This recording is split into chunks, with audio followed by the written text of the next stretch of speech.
Good morning, good afternoon, good evening, good night, good day to you, depending where you are in the world. It's our nighttime devotion. The devotional is called Conflict and Courage. Look, my hair's a mess. The title today, A Dangerous Example. The scripture reading is taken from 1 Samuel 2:25. They hearken not unto the voice of their father.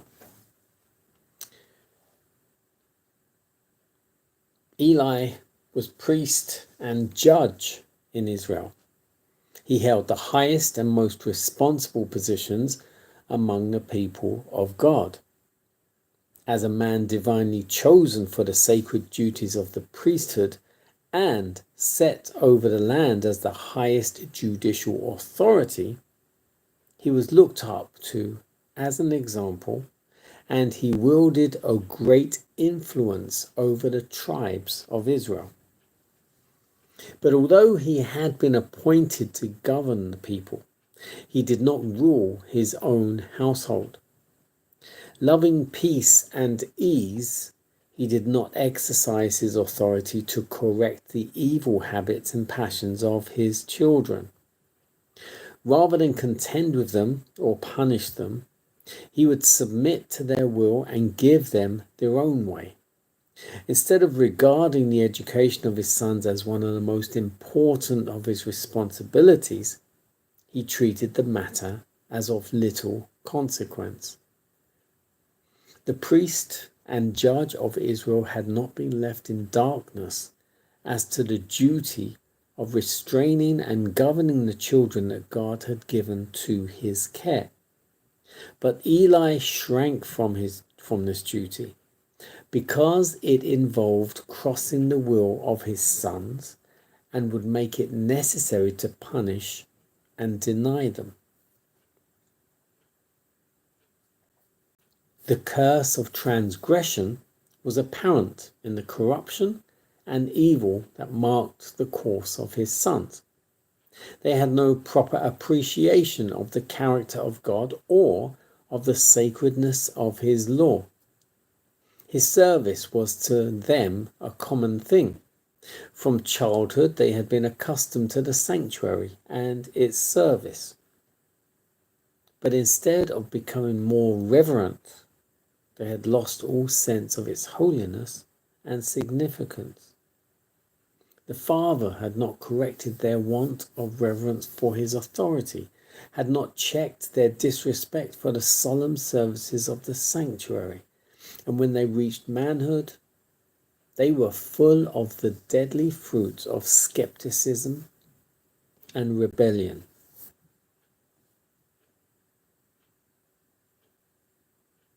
There is no greater curse upon households than to allow the youth to have their own way.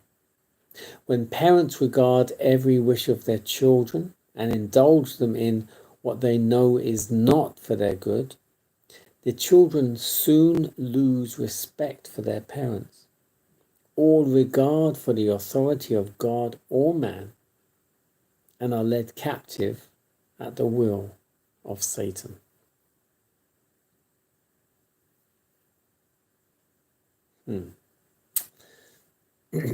So this focuses on the sons of Samuel. It also focuses on Eli because he doesn't correct them either. Samuel, although he was dedicated and committed to God and in service to and for God, he wasn't a good father to his children, his two boys. That we only told about two boys. Whether there was more or not, we don't know. It says from childhood they were accustomed to the sanctuary service. But instead of becoming more reverent, they lost all sense of holiness and significance. They weren't corrected by the Father. And instead of respecting his authority, they disrespected him and the services of the sanctuary. When they reached manhood, they were full of skepticism and rebellion.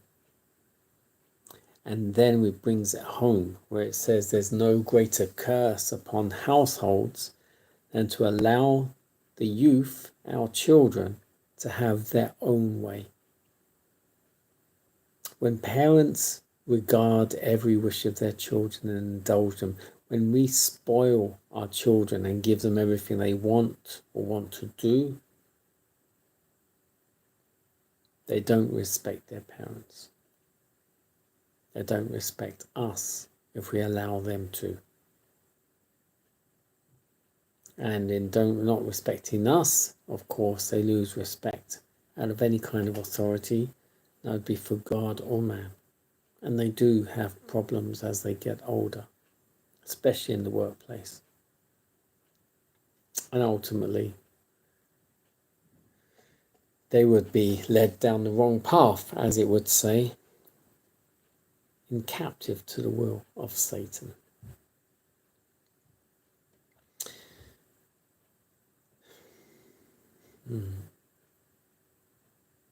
You can discipline with love. You can chastise in love.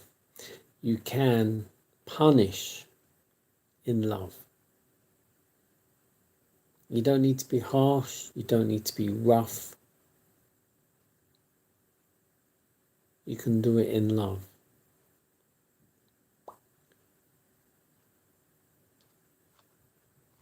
Which is how we should be.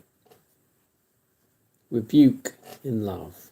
Discipline, chastise, do everything in love. Love one another